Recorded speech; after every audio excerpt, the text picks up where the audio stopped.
Mahatma Gandhi admired Jesus and his teachings, but he had strong reservations about Christianity. Today, let's explore why Gandhi's critique was not just a rejection of the faith, but a reflection of gap between Christian ideals and practice.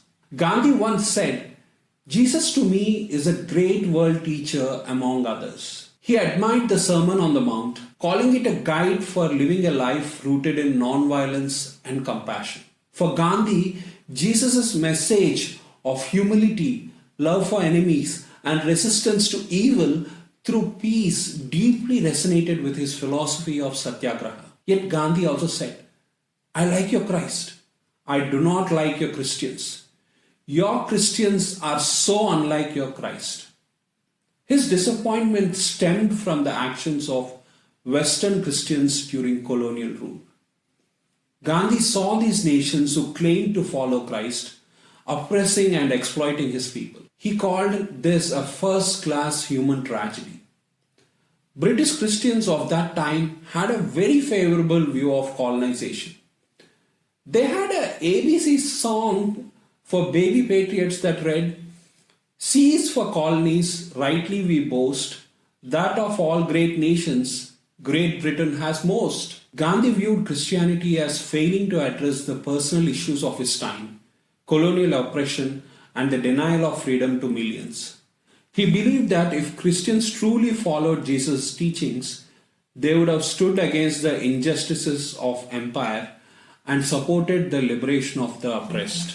At its core, Gandhi's struggle was about granting freedom.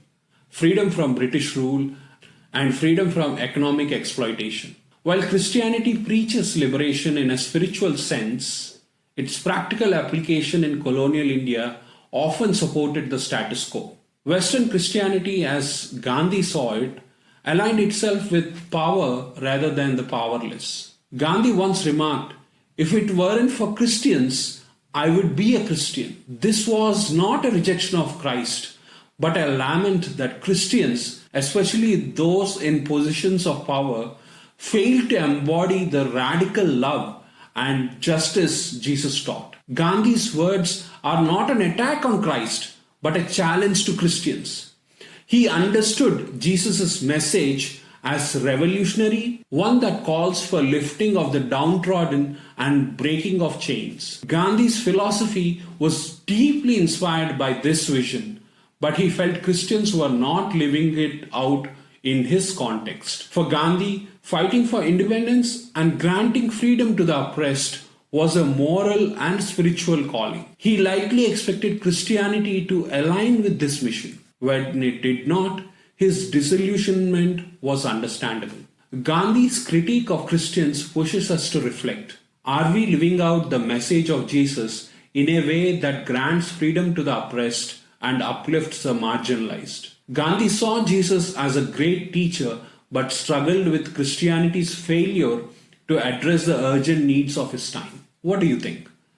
Was Gandhi right to feel this way? And how can Christians today respond to his challenge? Let's discuss in the comments.